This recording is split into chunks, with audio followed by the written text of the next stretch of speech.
ท่านสาธุชนพุทธบริษัททั้งหลายบัดนี้ท่านทั้งหลายได้เจริญสมาทานและกรรมฐานสมาทานศีลแล้วต่อไปขบรรดาท่านพุทธบริษัททั้งหลายได้พยายามรวบรวมกำลังใจของท่านเช่นเดียวกับพระหุปุติกาเถรีที่จบไปเมื่อสักครู่นี้เพราะว่าท่านพระหุปุติกาเถรีท่านตัดสินใจยังไงหรือว่าท่านถือว่าชีวิตร่างกายไม่ใช่ของท่านทรัพย์สินทั้งหลายไม่ใช่ของท่านบุตรธิดาทั้งหลายไม่ใช่ของท่านเวลานี้สิ่งที่ท่านต้องการมีอย่างเดียวคือสมณธรรมที่องค์สมเด็จพระสัมมาสัมพุทธเจ้าทรงแนะนำไว้ว่าร่างกายไม่ใช่เราไม่ใช่ของเราเราไม่มีในร่างกายร่างกายไม่มีในเรา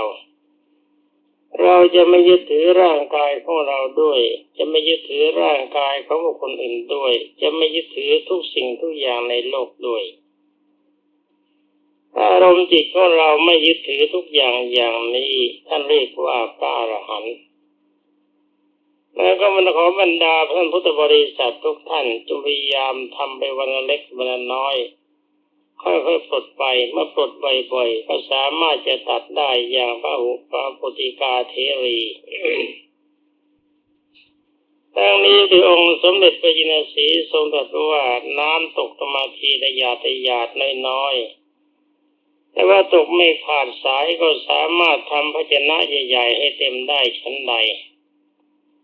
แม้แต่ธรรมขององค์สมเด็จพระจอมไตรบรมศาสดาก็เช่นเดียวกันปฏิบัติทุกวันปฏิบัติบ่อยๆละไปทีเล็กละไปทีน้อยไม่ช้ามันก็หมด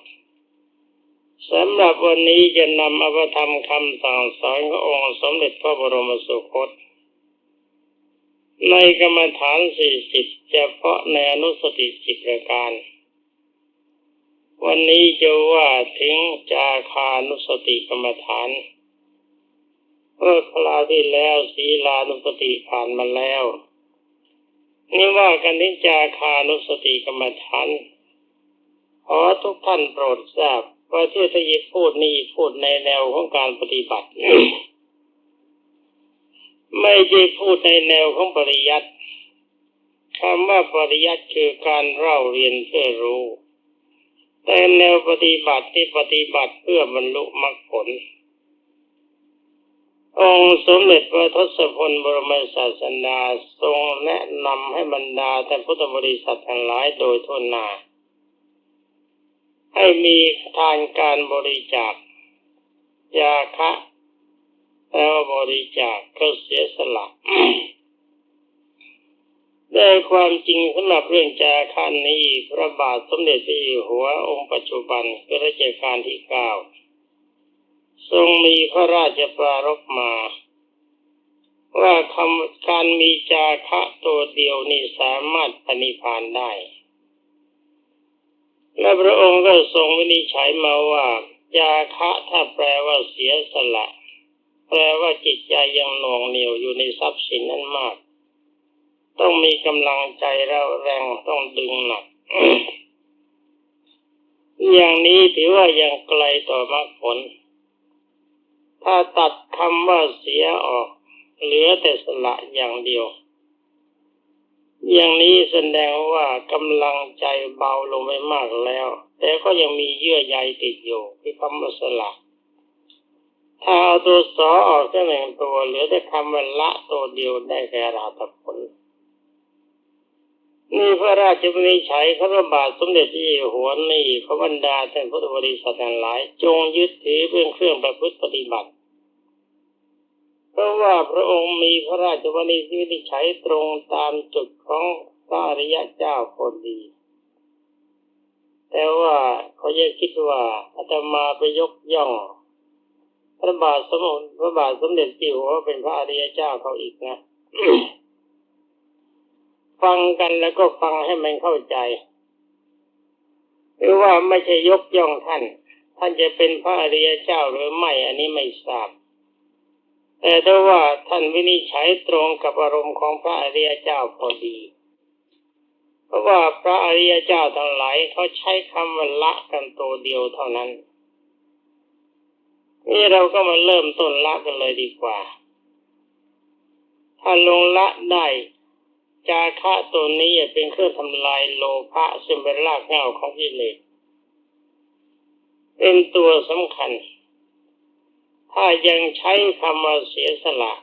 แสดงว่ายังมีความเสียดายอยู่มากถ้าอารมณ์จิตยังมีความเสียดายในการเกื้อกูลซึ่งกันและกันเสียดายทรัพย์สินจะให้มากก็เกรงไปว่าจะหมดเปลือง บางทีจะให้น้อยก็อายชาวบ้านจิตใจมันก็ว้าวุ่นอย่างนี้แสดงว่ากิเลสยังท่วมหัวและเลยศีรษะยิ่งหากว่ามีจิตสภาพกอบโกยโดยไร้ประโยชน์หมายความมันไม่ตรงกับสภาวะของเราซึ่งเป็นนักปฏิบัติ มีการกอบโกยหาผลประโยชน์เข้าใส่ตัวแทนที่จะสละกลับดึงกลับเข้ามานี่เป็นการสร้างกิเลสให้มากขึ้นไม่ใช่เป็นการทำลายกิเลสนักปฏิบัติเพื่อกรรมฐานโดยเฉพาะอย่างยิ่งพระเณรที่มีคำว่านิพพานัสสะสัจจิกิริยายะเอตังกาสาวังเกตวาเป็นแปลเป็นใจความว่าข้าพเจ้าขอรับผ้ากาสาวพัดเพื่อทำให้แจ้งสิ่งพระนิพพานหรือว่านักปฏิบัติเพื่อกรรมฐานทุกท่านที่พระพุทธเจ้าทรงเรียกว่าพระโยคาวจรแปลว่าผู้ประกอบเพื่อความดีเพื่อความประเสริฐมีคำว่าเสียสละจงอย่ามีในจิตคำว่าสละก็จงอย่ามีในจิตจงมีคำเดียวเท่านั้นคือคำว่าละ เป็นอันว่าเราจะละทรัพย์สินเสียทั้งหมดเราจะละทุกสิ่งทุกอย่างเสียหมดแม้แต่ร่างกายของเราก็ละร่างกายของบุคคลอื่นที่เนื่องถึงเราก็ละทรัพย์สินทั้งหมดที่มีอยู่นี่เราก็ละแต่คำว่าละในที่นี้ก็ไม่ได้หมายความว่าทำลายร่างกายทิ้งไปทำลายร่างกายของบุคคลอื่นให้หมดไปหรือทรัพย์สินมีเท่าไรโยนทิ้งไปไม่ใช่อย่างนั้นอย่างนี้มันผิดเป็นอัตตกิลมัฏฐานิโยคไม่ถูกอารมณ์ละของเราคือหมายความว่าละที่เราจะไม่ผูกพันตามที่พระพุทธเจ้าทรงตรัสไว้ในพระธรรมบทคุตกนิกายว่ากระจายออกแล้วจะรวมเข้านี่หมายความว่าเรามาละอะไรกันดีในที่นี้เราก็ละทรัพย์สินเราไม่เมาในทรัพย์สินที่จะพึงได้มา แต่ว่าถ้าเรายังต้องเลี้ยงชีวิตอยู่เราก็ต้องหากินตามหน้าที่เพราะร่างกายมันต้องการจะกินร่างกายมันต้องการจะนุ่งจะห่มร่างกายมันจำจะต้องใช้หามาตามหน้าที่ที่ว่าร่างกายยังมีอยู่ก็ต้องบำรุงบำเรอมันเพื่อต้องการเอามันไว้เป็นภาชนะสำหรับที่จะก้าวเข้าไปสู่พระนิพพานแต่เราไม่ได้หวังจะหามาเพื่อความร่ำรวยเพื่อการสะสม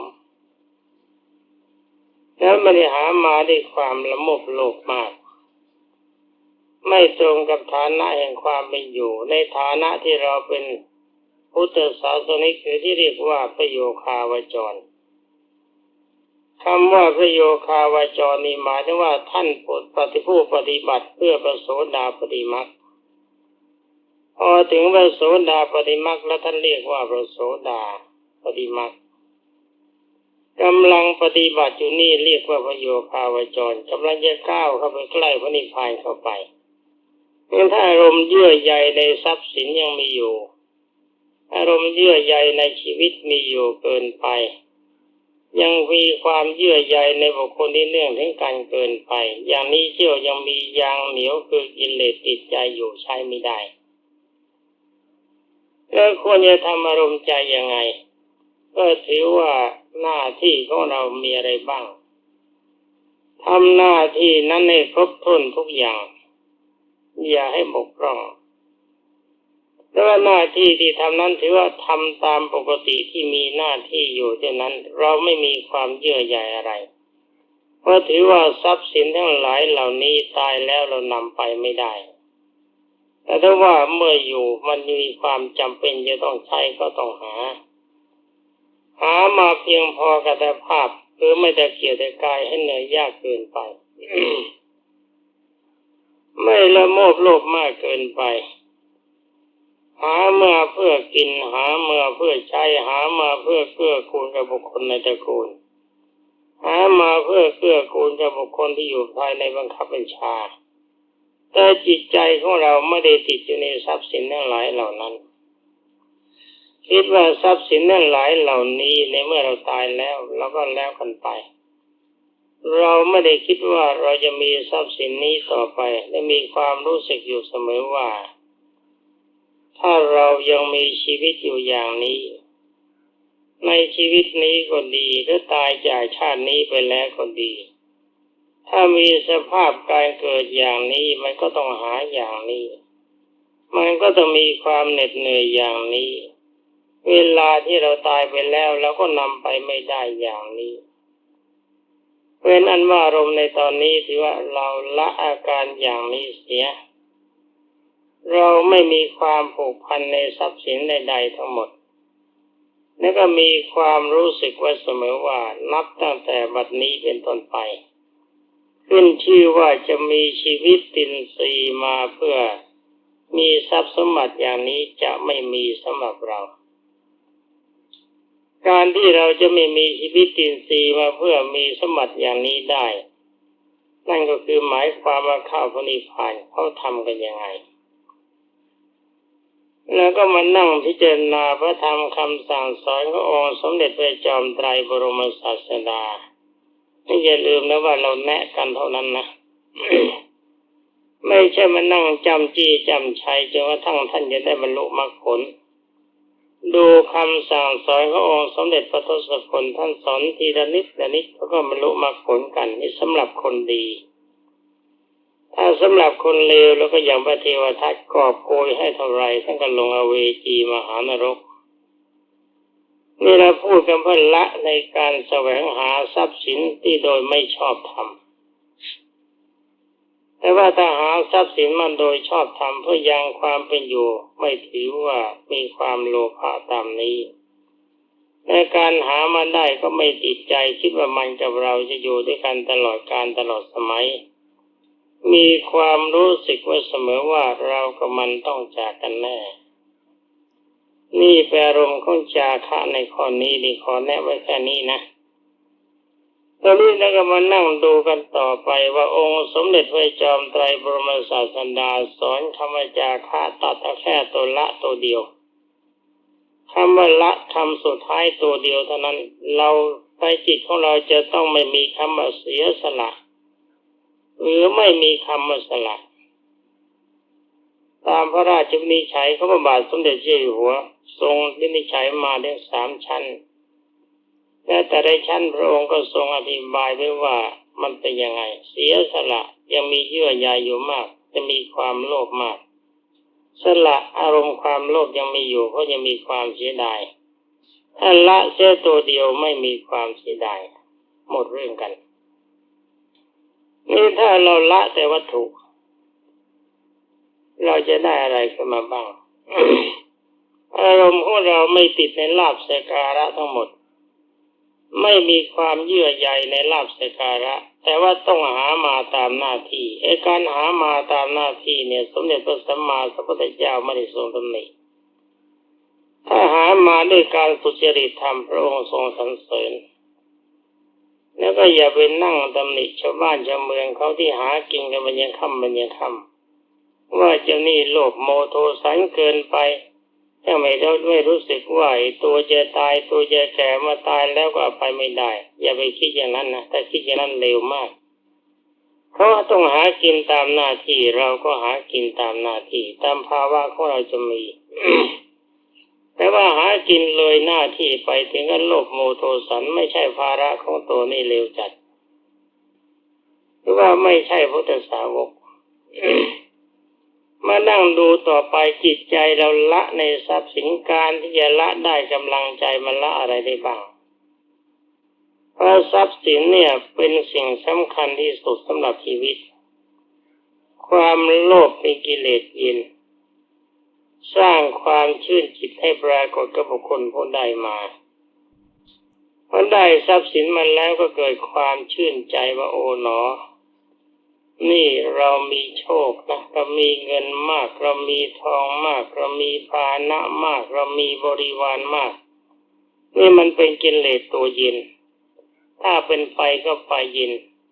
ถ้าถูกตีก็เหมือนถูกตีด้วยไม้นวมยิ่งกว่าจะรู้สึกตัวก็ดูแหลกไปหมดแล้วไอ้ไฟเย็นๆเนี่ยกว่าจะรู้สึกร้อนมันก็ไหม้ไปหมดตัวก็ตายเสียแล้วนี่ต้องระวัง มีความรู้สึกไว้เสมอว่าเราเกิดมาเพื่อตายทรัพย์สินทั้งหลายเหล่านี้ปู่ย่าตาทวดของเราสร้างไว้เป็นมรดกตกทอดท่านทั้งหลายเหล่านั้นต่างคนต่างก็ต่างตายไปหมดแล้วไม่มีใครทรงชีวิตอยู่ในเมื่อชีวิตของท่านไม่ทรงอยู่แล้วทรัพย์สมบัติท่านก็ไม่ได้นำไปด้วยแม้แต่ร่างกายก็ไม่ได้นำไปฉะนั้นร่างกายก็ดีทรัพย์สมบัติก็ดีก็ถือว่าเป็นทรัพย์สมบัติเช่นเดียวกันทรัพย์สมบัติสิ่งที่ส่วนที่สำคัญที่สุดก็คือทรัพย์สมบัติได้แก่ร่างกายทรัพย์สมบัติส่วนนี้เรามีความเยื่อใยเรามีความผูกพันมากฉะนั้นในเมื่อเราคิดว่าเราจะละทรัพย์สินทั้งหลายให้หมดไปจากจิตใจไม่มีการหน่วงเหนี่ยวในทรัพย์สินทั้งหลายที่ใช้คำว่าละตัวเดียวตามที่พระบาทสมเด็จเจ้าอยู่หัวทรงมีพระราชวินิจฉัยมาเราก็ต้องหันมาละอัตภาพร่างกายของเราด้วยความจริงจาคะตัวนี้ตัวเดียวเป็นอรหันต์สบายและเป็นตัวตรงเสียด้วยเราก็มาละเสียหมดละโลภะความโลภเสียได้แล้ว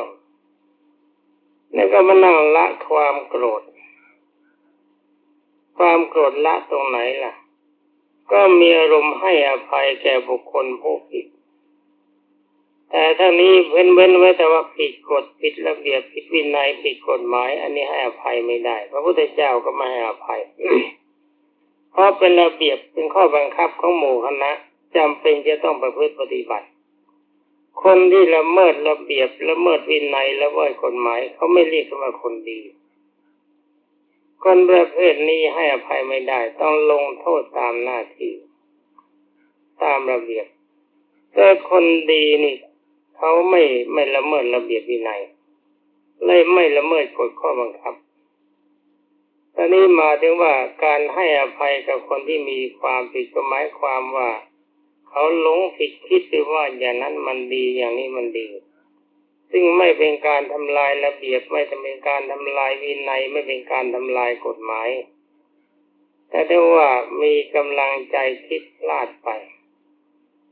บางทีสิ่งนี้มันเป็นความชั่วเป็นปัจจัยแห่งความเดือดร้อนแต่เขาหลงผิดไปเขาก็พูดผิดไปบ้างทำผิดไปบ้างอันนี้เราก็ไม่ถือโทษโกรธเคืองแค่ไม่ถือโทษโกรธเคืองก็ยังไม่พอเราก็ให้อภัยเสียเลยเขาคิดว่านี่เขาทำไปเพราะการรู้เท่าไม่ถึงการถ้าเขารู้ว่าอาการอย่างนี้มันเลวเขาก็คงไม่ทำเช่นเดียวกับเราที่เราทำอะไรไปทุกอย่างเราคิดอะไรไปทุกอย่างเราพูดอะไรทุกอย่างแล้วตัดสินใจทำอย่างนั้นก็เพราะเราคิดว่ามันดีแต่คิดถึงอารมณ์นี้แล้วก็คนให้อภัยแก่เขาผู้มีความผิดเว้นไว้แต่ผิดระเบียบวินัยแล้วก็กฎหมายอันนี้ต้องว่ากันไปตามระเบียบ เราไม่โกรธแต่เราต้องลงโทษตามระเบียบเพื่อความอยู่เป็นสุขของบุคคลร่วมกันเป็นส่วนมาก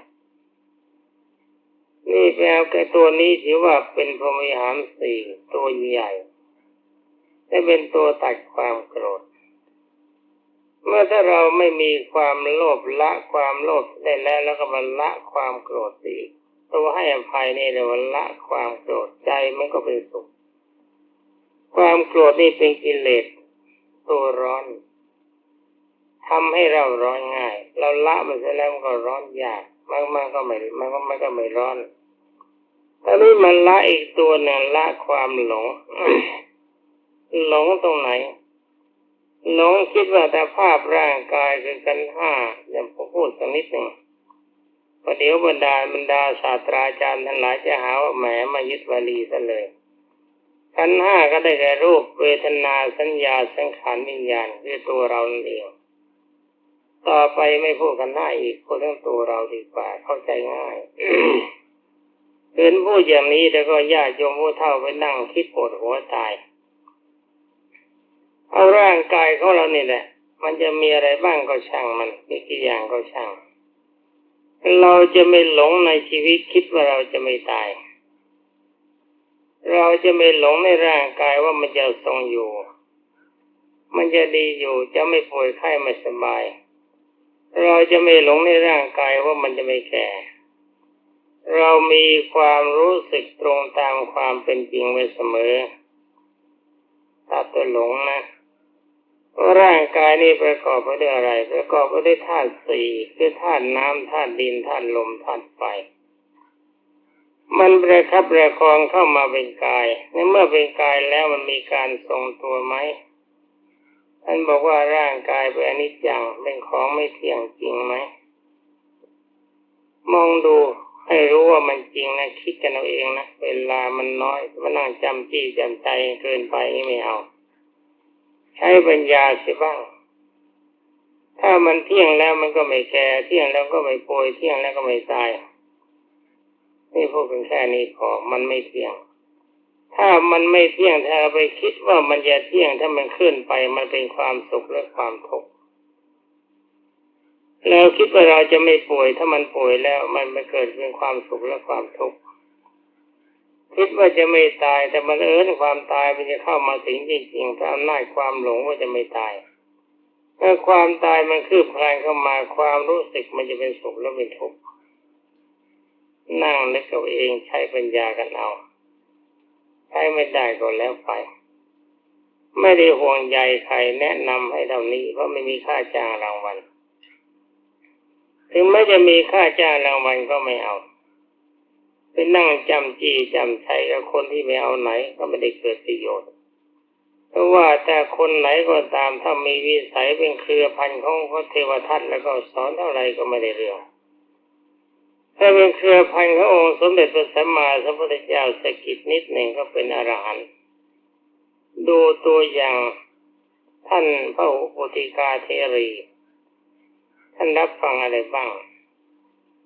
ถ้าท่านเป็นพระอรหันต์ได้บทวันเดียวเท่านั้นเป็นอรหันต์เลยเพราะว่าใช้กำลังใจอะไรเพราะใช้กำลังใจว่าร่างกายที่ประกอบด้วยธาตุสี่มันไม่มีการทรงตัวมันไม่มีการทรงตัวมันแก่ไปทุกวันแล้วมันก็คลายเข้าไปหาความตายในที่สุดมันก็ตายยึดถือมันไว้ก็มีความทุกข์จะไปยึดมันได้ยังไงกฎธรรมดาของมันเป็นอย่างนั้นเอาใจของเราเข้าไปยอมรับนับถือกฎธรรมดาเสียว่าโลกนี้มันไม่มีอะไรเที่ยงจะเป็นคนก็ดีจะเป็นสัตว์ก็ดีจะเป็นวัตถุก็ดีไม่มีอะไรเที่ยงเมื่อมันไม่เที่ยงถ้าเราไม่ละไปยึดมันเข้ามันก็จิตใจมันก็เป็นทุกข์ถ้าใจเราละเสียละละว่าร่างกายเนี่ยไม่ช้ามันก็พังไอ้เรื่องความตายเรื่องการพังให้คิดไว้ทุกวันว่าวันนี้ตื่นนอนขึ้นแล้วมันจะถึงตอนเย็นหรือเปล่าก็ไม่ทราบเราจะได้นอนหลับหรือเปล่าไม่ทราบมันอาจจะตายสักวันนี้ แล้วต้องคิดไว้อย่างนี้เสมอเมื่อคิดอย่างนี้แล้วทำยังไงต่อไปพอทำอารมณ์ก็คิดต่อไปว่าถ้าเราขืนทรงกายอย่างนี้อีกในชาติอื่นเราก็มีทุกข์ทุกข์มันมาจากไหนทุกข์มันมาจากตัณหาตัณหาคือความอยากจะรวยอยากมีทรัพย์สินอยากจะทรงอยู่อยากจะโกรธอยากจะวิฆาตเข่งฆ่าทำลายล้างคนอื่นอยากให้ร่างกายทรงอยู่ไม่อยากให้แก่ไม่อยากให้ป่วยไม่อยากให้ตายไม่อยากจะพลัดพรากคนที่รักของที่รักของเราไปเพราะความไม่อยากตายนี่ต้องตัดอารมณ์ตัวนี้เสีย ยอมรับนับถือตามความเป็นจริงว่าในเมื่อทุกสิ่งทุกอย่างในโลกไว้แต่ร่างกายเราร่างกายของบุคคลอื่นและวัตถุธาตุต่างๆก็ตามเมื่อมันมีสภาพไม่เที่ยงมันมีความเกิดขึ้นในเบื้องต้นแล้วก็มีการเสื่อมไปในท่ามกลางมีการสลายตัวเป็นในที่สุดมันเป็นปัจจัยของความทุกข์เป็นเหตุของความทุกข์เราผู้ต้องการความสุขจะไม่ต้องการเหตุนี้ต่อไปเราจะตัดเยื่อใยในชีวิตคือร่างกายที่อย่างเดียวเมื่อตัดร่างกายได้แล้วก็ตัดทุกอื่นทุกอย่างได้หมดคิดว่าร่างกายของเรานี่มันจะต้องตายมันตายอยู่ทุกๆวันแล้วทรัพย์สมบัติทั้งหลายเหล่านี้นั้นเมื่อตายแล้วมีอะไรบ้างที่จะมีประโยชน์สำหรับเราไม่มีอีกแล้วถ้าเราต้องเกิดไปชาติหน้าต่อไปก็จะต้องมีสภาพอย่างนี้อีกฉะนั้นเขาตัดสินใจไว้ว่าขึ้นชื่อว่าร่างกายของเราก็ดีร่างกายของบุคคลอื่นก็ดีทรัพย์สมบัติในโลกทุกสิ่งทุกอย่างในโลกก็ดีตามที่พระพุทธเจ้าเทศน์ไว้ในมหาปฏิปทานทุกข้อว่าเราจะไม่มีความผูกพันเราจะละเสียหมดละทั้งร่างกายจะไม่มีการผูกพันร่างกายของเราละร่างกายของบุคคลอื่นที่เลี้ยงทั้งเราละทรัพย์รักสินละสินให้หมดมีจิตกำหนดอย่างเดียวคือความดับไม่มีเชื้อของกิเลสหากว่าบรรดาท่านพุทธบริษัทปฏิบัติตามพระธรรมคำสั่งสอนขององค์สมเด็จพระบรมโลกเชษฐ์คิดว่าอย่างนี้เป็นปกติในไม่ช้าอารมณ์ละจนที่สุดก็จะถึงขั้นนั่นคือความผู้เข้าพระนิพพานจะพึงมีเป็นนว่าจาคะเพียงตัวเดียวเพียงเท่านี้แต่หากว่าบรรดาท่านพุทธบริษัทนั้นปฏิบัติได้ก็หมายความว่าท่านก็มีโอกาสได้สำเร็จมรรคผลเป็นพระอริยบุคคลในพระพุทธศาสนาอันนี้การเวลาที่จะแนะนำกันมันก็หมดไปแล้วก็ขอยุติไว้แต่เพียงเท่านี้